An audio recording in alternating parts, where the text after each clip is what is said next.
Сәлеметсіздер ме?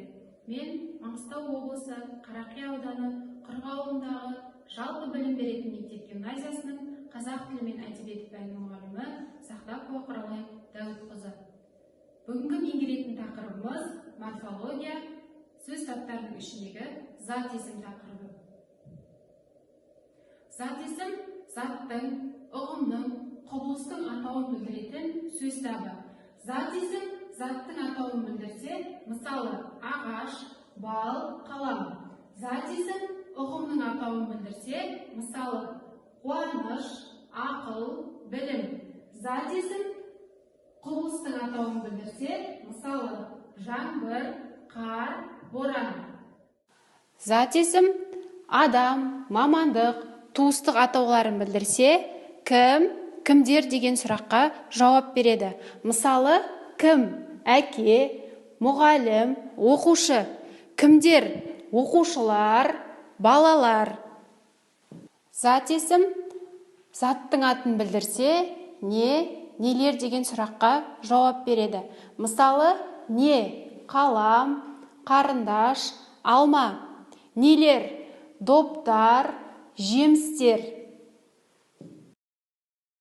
Зат есімнің түрлері екіге бөлінеді: құрамына қарай және мағынасына қарай.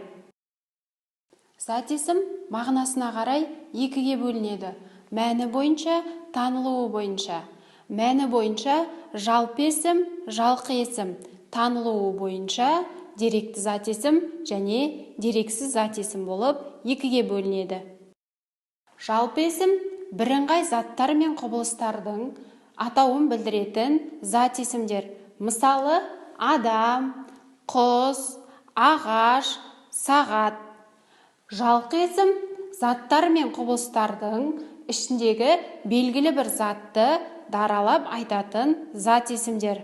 Мысалы, Абай Құнанбайұлы, Каспий теңізі, Ақтау қаласы, Абай жолы кітабы. Деректі зат есім көзге көрінетін, қолға ұсталатын заттың атауы. Мысалы, кітап, жүзік, мектеп, көлік. Дерексіз зат есім көзбен көріп, қолмен ұстауға келмейтін, тек оймен ойлап, ақылмен ғана сезіп білетін ұғымның атауы. Мысалы, қуаныш, қайғы, сезім, ақыл. Ендеше берілген мысалдардан деректі және дерексіз зат есімдерді анықтайық. Мысалы, жақсы кітап жан азығы, көз қорқақ, қол батыр. Жақсылық етсең, алғыс аларсың. Қайырымдылық жасасаң, қайырымын өзің көресің. Деректі зат есімдер: кітап көзбен көріп, қолмен ұстауға болады.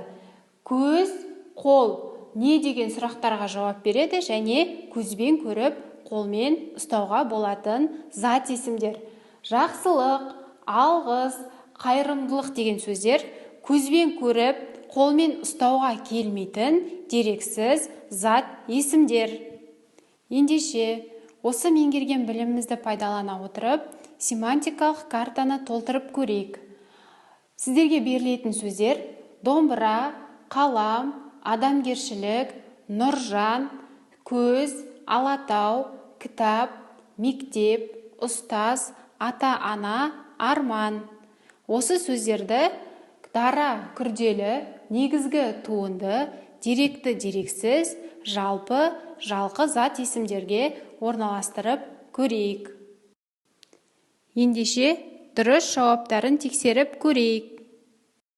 Оқушыларды ұлттық бірыңғай тестілеуге, қорытынды мемлекеттік емтиханға дайындау барысында қазақ тілі пәнінен осы Білімленд платформасын пайдалансақ болады.